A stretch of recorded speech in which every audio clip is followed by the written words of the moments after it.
অনেক রাত হয়েছে নতুন ঠাকুরপো, খেতে দিচ্ছি, নিচে এসো। বৌঠান, আজকাল তুমি কথায় কথায় বড্ড রেগে যাচ্ছ। আজকাল এত রিয়্যাক্ট করছো কেন? বৌঠান, একটা কথা বুঝতে হবে, জীবন জীবনের মতন করে চলবে। সেটাকে আমরা কন্ট্রোল করতে চাইলেও কন্ট্রোল করতে পারবো না।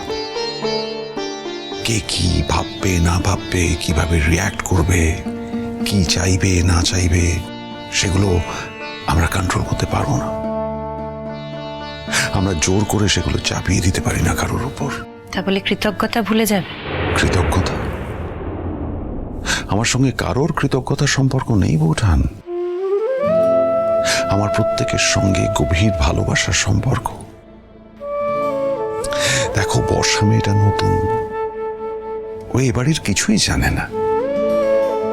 আমার মনে হয় ও এই বাড়িতে আসলে ওর ইনিশিয়াল আড়ষ্টতা কেটে যাবে। এটা বুবলাইয়ের মতন আমিও বিশ্বাস করি।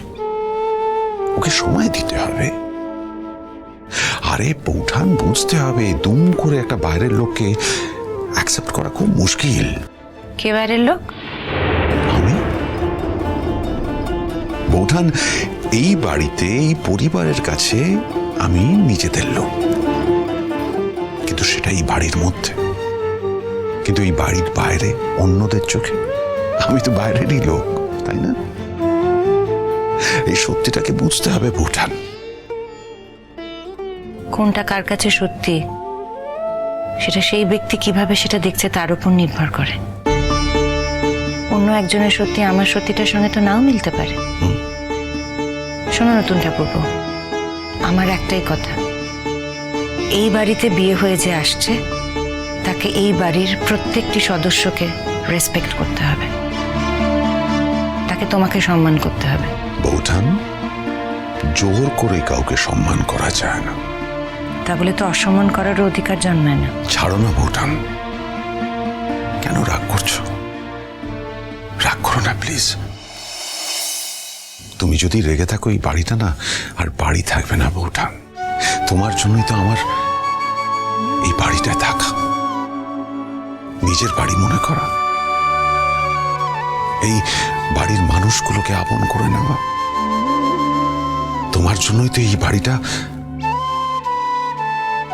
আমার নিজের, তাই না? ওইটা নষ্ট করো না বৌঠান। তুমি প্লিজ রাগ করো না, প্লিজ।